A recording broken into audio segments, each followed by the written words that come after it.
Hello, Internet. Welcome to another Wednesday's Serial. It is I, Matt, and I'm here to talk about Punisher War Journal. Why? Because this fraction run of Punisher War Journal isn't particularly great. It's good, don't get me wrong. I think it's mostly worth reading. We'll go through that. But what I found really fascinating is how pernicient this was ahead a few years of a lot of what was going to come at Marvel, and through a character that was re entering the Marvel universe. When this was happening, this was the Punisher coming back from Punisher Max. And there was even during this run, near the end of it, a little mini series that started with Garth Ennis and Steve Dillon again, which was the Warzone mini. They were playing on the older titles of Punisher. And this was to play in and to have Punisher be part of Civil War. Why? Well, they wanted to have some fun with it. They let Fraction do the Punisher, and he kills Stiltman in this issue, and that comes up later. But they wanted to play with Captain America and this idea that the Civil War was forcing them to do things they wouldn't normally do. Captain America working with the Punisher. And in the next issue, as per the cover, it gets weird. Punisher's like, "Punish me, Captain America." It's very much a "punish me, daddy" kind of thing, which is exactly what Fraction is going for. I have no doubt in my mind. But it was really this catalyst, which is why they wanted to bring him back. And then the run really began. So next we get one of the best issues. This is the funeral for Stiltman. It's at a bar, and we get all these villains fighting. Spidey makes an appearance. The Punisher's barely in it, except he's in it most of the time.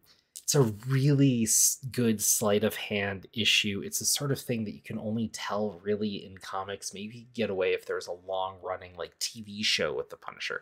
Not anything like the Netflix show, but something that really had serialization and was willing to step away from the Punisher. And that's a theme we'll see a lot in this run. From here, we move to this crazy idea where Punisher is put to be on the run, and we get simultaneously some of the most interesting and some of the worst framed stuff in this run. Fraction's trying to do one of his Fraction things where he tells a story differently with this next arc. And so the Punisher goes down to the South, and he's wearing this weird Punisher Captain America hybrid costume. And this goes on for months as we get the story unfurled to us, jumping back and forth in the middle in time. But basically, the Punisher had found out hate mongers down in the South trying to rally up a bunch of malcontents to go to what was building at the time. Keep in mind, this is way before Trump. This is before Comicsgate even. And this idea of this white nationalist movement rising up, not like the KKK that's always been there, but this rise up of it at the time. Fraction was kind of ahead of where that was, especially for telling in something like The Punisher, to a point where I think it actually misses a lot because he didn't have the grounding to work with, and the idea that it's just the hate monger doing it. And ultimately, this story hits on a lot of the same ideals and points and bit about even Captain America that Secret Empire did years later. It does it in a more palatable way. I don't think it's a good story. I think it's infinitely better than Secret Empire, because Secret Empire is the worst thing Marvel has ever done, in my estimation. And then he wraps that all up with something knowing he had to put a bow tie on this, and he gives the costume to Bucky and says he knows what he was doing was off, but it had to be done in the moment. He didn't want the costume anymore, but he wanted it to fight that reaction, and then he let it go because he is the Punisher. And that is a big key part of the reason why this works so much. The Empire Fraction knew what he was doing was subversive, and he knows who the Punisher is. He doesn't particularly love the Punisher, but he loves playing the action hero of it. And it worked. And then, as we'll see through this, because that was part of the initiative, but it really didn't have anything to do with the initiative. Um, we get an issue dealing with some of the fallout of World War Hulk. The cover is fun, but has nothing really to do with it. And I don't know. It was an issue. Um, from here, we move to the story where the Punisher's kind of caught between Rhino and Spider Man, and he's trying to take out the Rhino. Spider Man's doing stuff, and he's frustrated. And it quickly devolves into something with this is. You might be thinking, that's not Craven the Hunter, but it's like Craven the Hunter, and you'll see that in our next one too. Um, it's Craven the Hunter's son, and that's the Craven the Hunter who was there in the day. And what we find through this few issue arc is a lot of the same setup that Hunted did. Again, Spencer taking from this run.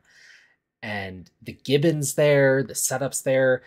This Craven has locked up most of the animal themed heroes and is mistreating them, doing all this, but it's a lot more direct than what happened in Hunted, partially because this is 3 issues and it doesn't dwell on that. It doesn't need that to tell its story, so it doesn't.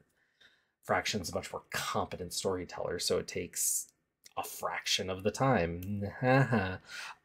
So it's really interesting to see that. Again, I don't think this is such a great story, but it's interesting that it was mined to make a friggin' event years later that is less than what this is. From here, we move to kind of a one shot with some different characters. It's fun. Didn't really have a lot to do with anything, but it was again away from the Punisher and building up characters in the world to play with. And then we get throughout this run, especially in that initiative run with Hate Monger, a lot of it is the not Tinkerer character that Punisher is working with, kind of the new Micro, and they have this combative relationship, but it's interesting, and it's more interesting than what he had with Micro most of the time, and then some of the other characters he's worked with, because it is combative, but they are working with each other, and he does give him some slack, and that is noted. As Bridge, who is another character who's been here the entire time but has been a major player so far, is following Frank and trying to take him down as someone who was part of S.H.I.E.L.D. but had to resign to take on this assignment, essentially, because it's out of jurisdiction. That becomes a whole thing. And really has come to a head at this point. I don't know. It is interesting to have these big stories, then have these threads come along with the run. And then we get to where the run really takes off. Jigsaw comes back. But by the time Jigsaw comes back, he has these two. One's playing the Punisher and one's playing this female Punisher character. And they're causing trouble that catches up with Frank because people think it's the Punisher. Meanwhile, Jigsaw is doing his faux Punisher thing. And Bridge has brought together his Charlie's Angels, essentially. In this issue in particular, you could tell Fraction just wanted to have like a lot of Chaykin drawn women here. They're having fun with it, and then on the back half of this Jigsaw arc, it gets into it. I mean, Punisher gets cut down, eventually gets arrested. Jigsaw is basically down for the count. The Wrecking Crew is called in, the Hand is called in, and that is the craziest part too, because when the Hand is called in, it is a cliffhanger moment when they catch up with Frank. And then when you pick up on the next issue, it's Join the Hand, and it's very much the female lead of the Hand saying, join us, Frank. You are, like the ultimate killer. You would do so well once you're reborn into our organization and whatnot, which is the current Punisher run played out. It's a throwaway idea here, mined later for an entire friggin' run that is less than the sum of parts of what it came from. Again, it's crazy. From there, we get this fallout in Secret Invasion, which doesn't actually have much to do with Secret Invasion, except for the fact that it's a Punisher coming out of prison after he's rightfully arrested and doesn't know how to get out. He's called out because they need a soldier on the ground while the Skrulls are let loose in Manhattan. And it's kind of this call to this idea that, like, he's a soldier, he's there, he's responsible to what he's called for in a way that the superheroes aren't, which I found really interesting. And also, meanwhile, the non-tinker guy is coming to kill him, and that gets caught up when they need to take out a sniper and it's do or die. And in the process, the Punisher had been giving this guy a lot of let go, because the running theme through this has been, why were you at the raft? And it was this caught up, and then this is right after Tony Stark took over. Tony Stark hates me, I hate him, I plan on killing Tony Stark. Punisher doesn't really care about that. But he finds out that in trying to kill Tony Stark once, this guy had killed a cop. Now he's on the Punisher's list, and he does make it out alive, but he makes it out right after Jigsaw has gotten murdered by his son and whatnot. Now he's all jigsawed up, so it's supposed to be like the new Jigsaw, and that's pretty much where the run ends, except there's this last issue. Wish I had known about this when I was doing Untold. Rhino has a heart-to-heart with Punisher, and Rhino's been kind of a dope throughout this whole thing. But the Rhino has enough heart on Christmas night to convince the Punisher to not kill these people who got all the Stiltman tech and are just dicking around, and they're claiming they're going to do X, Y, and Z, but they're just dumb kids that don't know any better. And Rhino's like, you don't kill the stupid. You kill the guilty. Come on, take the night off, basically. And eventually the Punisher does. And he's like, I can't believe it. He's right. It's a really tight, good story. And then there's this dumb annual. You can skip it. Done by someone else anyways. I don't know. It was crazy because I don't think this is the best Punisher run. I don't even think it's particularly great. I don't think it's any standout work for Matt Fraction. There's a few issues and whatnot that are pretty darn good, but I mean, you could skip most of this and not miss much of anything other than the overall story of the entire run, which would be fine. And it's just interesting to me that this, okay Punisher run was mined over and over and over again for these massive events in Marvel. Fraction really had something, because I think he was able to find ideas and whatnot that sparked something in other creators, and that's as far as they could go. And I think it's telling that they didn't have the spark and they weren't able to carry the idea as well. And so we've been getting these echoes of stuff. And I think many could argue that a lot of beloved stuff in Marvel and DC especially has been like this. The more I read back, the more I see kind of the repetition or the dark mirror to, a story told before, or the need to call back to a story told before to basically just tell it again. I think Fantastic Four is most guilty of that. It's interesting, but what's more interesting to me is this was so many Spider-Man stories. This was frankly, a couple big Captain America stories even. This doesn't carry forward for the Punisher per se. Now, I say that the Punisher is a character that I had a pretty big blind spot on, and I am working my way there. I have not read all the old stuff. I read a lot of really early Punisher and a lot of, side Punisher original graphic novels and whatnot. But I've read a lot more of the Ennis and Max run, and now I am working through. Now that I've done this, I can look at the Remender run, the Rucka run, the Rosenberg run, et cetera, working my way up to the current run, which I have been reading. So maybe there is something there that I'm unaware of yet. But knowing a thing or two about those runs, just having been in the comic world and having seen the covers and having read a few things, not much of that. It's interesting because this is one of the most in Marvel runs of Punisher. Like, even if he's in continuity, he's not normally playing around in the sandbox with everyone else, except for maybe like an encounter with the Kingpin or Bullseye or Daredevil here or there.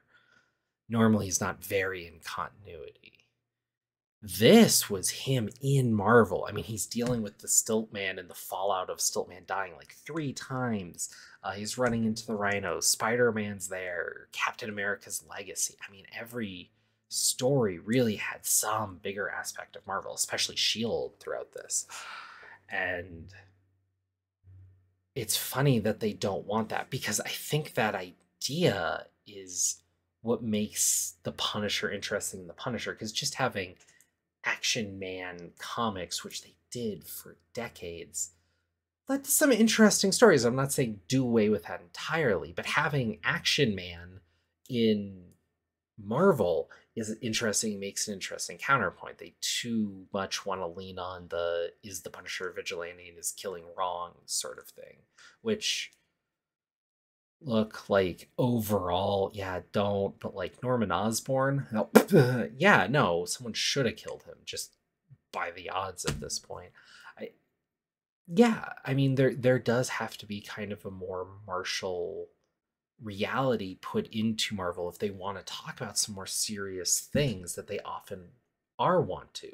And there is a lot of death in Marvel, and then they don't make it count anyways. So having a character like the Punisher more would be interesting in there and not so far apart. Um, I don't know. It's been interesting to go through it and see kind of how the character's been approached through the years by different creators, by different mindsets. Um, I think there's a lot of conjecture, is the word I want to use, around the Punisher, because I've seen so many people say like, well, the Punisher is like this and like he'd never kill a cop. Completely untrue.